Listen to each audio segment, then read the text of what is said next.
जातीय जनगणना के मुद्दे पर राष्ट्रीय जनता दल किसी भी कीमत पर चुप होना नहीं चाहती है। तेजस्वी यादव को पता है कि यह एकमात्र मुद्दा राज्य के सारे राजनीतिक समीकरण को ध्वस्त कर सकता है और इसीलिए आज फिर तेजस्वी यादव ने जातीय जनगणना को लेकर भारतीय जनता पार्टी को घेरा।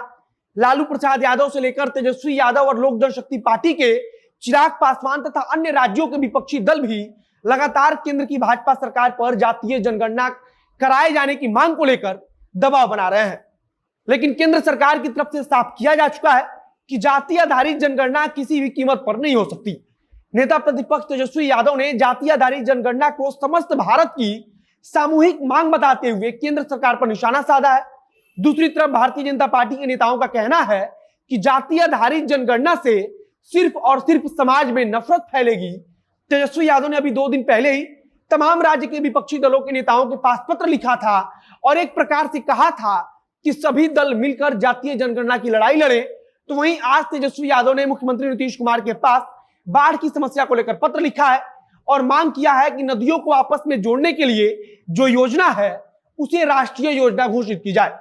नेता प्रतिपक्ष तेजस्वी यादव की तरफ से जातीय जनगणना को लेकर क्या कुछ कहा गया है, इस पर हम आगे चर्चा करेंगे। अब नमस्कार, मेरा नाम है मोहित कुमार सिंह और आप देख रहे हैं हमारा विशेष कार्यक्रम एक्सप्लेनर।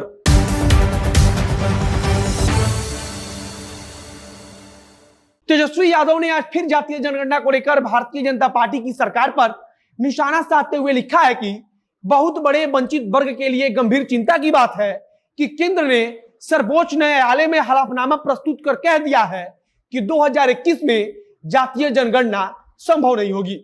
आगे तेजस्वी यादव ने लिखा है कि इस प्रकार केंद्र सरकार ने पूरे भारत की सामूहिक मांग को खारिज कर दिया।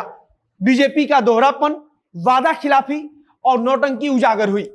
इसके पहले भी तेजस्वी यादव लगातार जातीय आधारित जनगणना को लेकर सवाल उठा रहे हैं और राष्ट्रीय जनता दल के अध्यक्ष लालू प्रसाद यादव भी जनगणना के मुद्दे पर भारतीय जनता पार्टी के साथ साथ नीतीश कुमार से भी सवाल पूछ रहे हैं। कुछ दिन पहले ही तेजस्वी यादव की तरफ से देश के 33 वरिष्ठ नेताओं को पत्र लिखा गया था जिसमें जातीय जनगणना को लेकर चर्चा की गई थी। तेजस्वी यादव की तरफ से सोनिया गांधी, ममता बनर्जी, नवीन पटनायक, उत्तर प्रदेश की पूर्व मुख्यमंत्री मायावती, अखिलेश यादव, दिल्ली के मुख्यमंत्री अरविंद केजरीवाल, झारखंड के मुख्यमंत्री हेमंत सोरेन सहित कई अन्य बड़े राजनेताओं के पास पत्र लिखा गया था। तेजस्वी यादव ने जातीय आधारित जनगणना को राष्ट्र के निर्माण में एक आवश्यक कदम के रूप में बताया है। तेजस्वी यादव की तरफ से यह भी कहा जा रहा है कि पूरे देश के 90% लोग जाति आधारित जनगणना चाहते हैं लेकिन सरकार ऐसा करने को तैयार नहीं है। उनका यह भी कहना है कि केंद्र सरकार के पास जातीय जनगणना न कराने के लिए कोई भी तर्कसंगत कारण मौजूद नहीं है। आज जातीय जनगणना के बाद से तेजस्वी यादव ने बाढ़ को लेकर पत्र लिखा है। उन्होंने बिहार के मुख्यमंत्री से मांग की है कि देश के प्रधानमंत्री से मिलकर नदियों को जोड़ने वाली जो योजना है उसे राष्ट्रीय योजना घोषित कराने की मांग की जाए। तेजस्वी यादव ने पत्र में इस बात पर भी सवाल उठाया है कि बिहार से एनडीए के 40 में से 39 सांसद हैं लेकिन फिर भी बिहार को आर्थिक सहायता उन राज्यों से भी कम मिलती है जिनकी जनसंख्या बिहार से कम है और बाढ़ में नुकसान भी बिहार से कम होता है।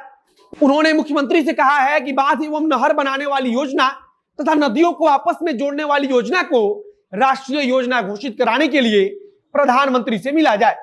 राष्ट्रीय योजना बनाए जाने के पीछे का उनका तर्क है कि इससे इस योजना का काम कराने के लिए पैसे की जो उपलब्धता है वो सुनिश्चित हो सकेगी। उन्होंने इस चीज का भी जिक्र किया है कि एकमात्र योजना जिसका क्लियरेंस 3 वर्ष पहले हो चुका था वहां भी कोई काम अब तक शुरू नहीं हो पाया है। तेजस्वी यादव पिछले कुछ दिन से लगातार मुख्यमंत्री नीतीश कुमार पर हमला बोल रहे हैं। राष्ट्रीय जनता दल अभी उन 2 विधानसभा सीटों पर चुनाव लड़ने की भी तैयारी कर रही है जिस पर उपचुनाव होना है। राष्ट्रीय जनता दल को इस बात का अंदाजा है कि अगर यह दोनों सीट वह जीत जाती है तो नीतीश कुमार को और अधिक परेशान किया जा सकता है। राष्ट्रीय जनता दल के कई नेता तो यह भी दावा कर रहे हैं कि अगर इन दोनों सीटों पर राष्ट्रीय जनता दल का प्रत्याशी चुनाव जीतने में कामयाब हो जाता है तो तेजस्वी यादव बिहार के नए मुख्यमंत्री भी बन सकते हैं। फिलहाल तेजस्वी यादव लगातार नीतीश कुमार पर हमला बोलने के पीछे का कारण उपचुनाव भी हो सकता है जहां से राष्ट्रीय जनता दल हर हाल में जीत दर्ज करना चाहती है। इस वीडियो को यहीं समाप्त करते हैं। आगे जो कुछ नई जानकारी आएगी उसे हम आप तक पहुंचाते रहेंगे। अगर फेसबुक पर वीडियो देख रहे हैं तो पेज को लाइक कर लीजिए और अगर यूट्यूब पर देख रहे हो चैनल को सब्सक्राइब कर लीजिए। बाकी मिलते हैं फिर बहुत जल्द अगले वीडियो में किसी नई जानकारी के साथ। कैमरे के पीछे खड़े हूं प्रकाश और मैं मोहित कुमार सिंह। बहुत बहुत धन्यवाद।